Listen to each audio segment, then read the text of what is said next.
Go ahead, Taylor Haas. Hey, Mike. Thanks for doing this. Just how would you describe the mood today around the team? It seemed like spirits were still pretty high in practice. Yeah, I mean, I think they have to be.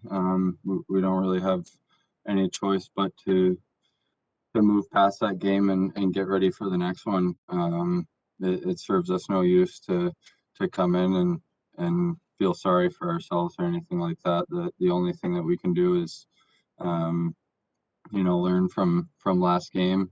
I think we played a really good game and deserve better out of it, but that's the way it goes sometimes. And like I said, we can't sit around and feel like we deserve more than we got and kind of just pack it in. Have to realize that at the end of the day, no matter what order it comes in, it's the first team that wins 4 games, and we still have an opportunity to do that.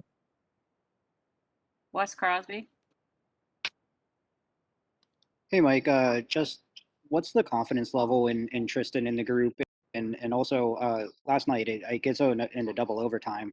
Do you feel like, obviously there's the gaff at the end there, but he got some criticism for that when, there's not much, he could do before that. You guys get into double overtime and the goalie on the other end just kind of stood on his head.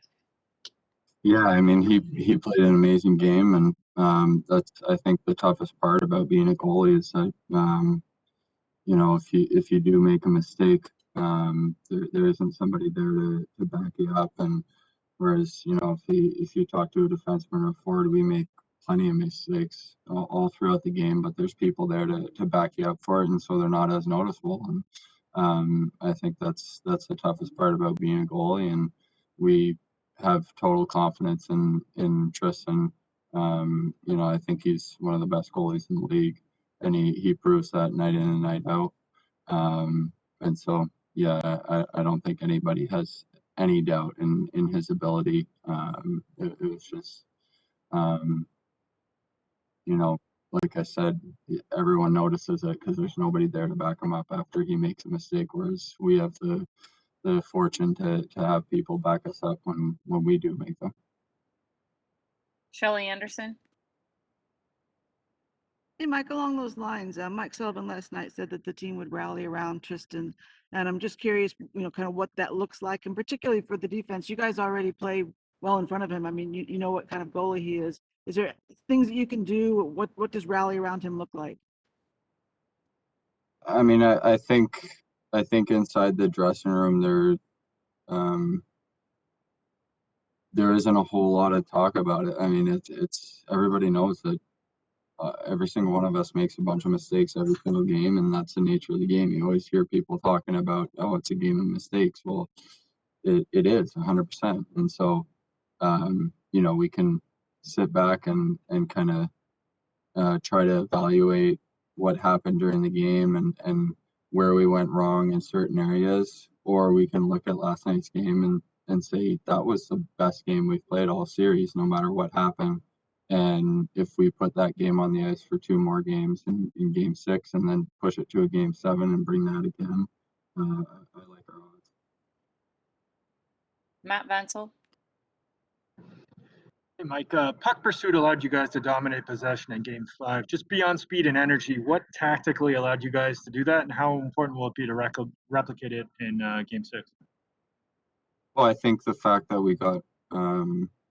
we limited the amount of times that we turned the puck over at the offensive blue line coming into the zone. They're a great transition team, and when we don't quite get it all the way deep, they're really good at turning it the other way and coming against us with a lot of speed into a rush or into their forecheck and then generate zone time after that. And so I think when we get it all the way in down to their goal line, our forwards are doing a great job of getting in there and imposing our forecheck on them and then creating a lot of zone time against them. We have a couple more. Chris Adomsky.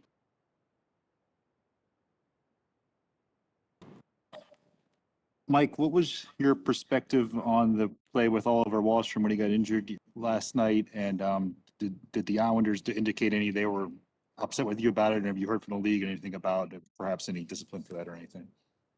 No, I haven't personally. Obviously, I hope he's doing okay. I saw the replay after the game, and it just looked like he got tangled up, and you know, I never want to see anybody getting hurt. From my perspective, going into that play, I mean, they have a hard forecheck, and so there was a loose puck, and I kind of just tried to play hard and gain position onto that puck, and it just seemed like he got tangled up a little bit. So I hope he's doing okay. Rossi? I think it was early in the first overtime. There was a play where you got the puck just inside the blue line, and there was no hesitation. You just put it on net. They're a team that likes to block a lot of shots, do a lot of creative things, especially as you get lower in the zone. Do you think when you look back at film as defensemen, you guys can do more with the puck in terms of just trying to generate offense that way, not looking to set up, but looking to shoot to put it on net? I think that's when we're at our best. Like you said, we're really good at getting the lanes, and I think that's an advantage that we can use is getting that puck to the net as quickly as possible, and that's, I think, when it's most difficult to get in the lane is if that's getting delivered right away instead of holding on to it for a second, trying to pump fake, things like that. That's when they are at their best at getting in the lane and committing to blocking the shot. So I think as defensemen, that's the best way for us to get pucks back down there and either generate a shot on net to a rebound or reset it so our forwards can go back to work down low. Last question, Mike DeFabo. Hey, Mike, you're obviously in a situation here where your ability to respond to adversity and your resilience is going to be tested. If I think of moments in your season when that attribute really needed to shine, I think back to that road trip where Jim Rutherford resigns, you guys had all those defensemen injured, you end up getting snowed into New York. It was just a crazy road trip with so much happening. As you look back on that, how did you feel like the team grew through that road trip, even though it didn't go the way you wanted? And is there anything you feel like you could pull from that experience and the way you guys responded now? Well, I think that's the culmination of the entire season is the product you put on the ice for the playoffs. And so you mentioned that road trip. Yeah, I think that that was one example of adversity that we went through. I think there's every single game there's some sort of thing that you go through as a team that that brings you closer, whether it's, you know, you see a guy block a shot or take a hit to make a play or stick up for each other.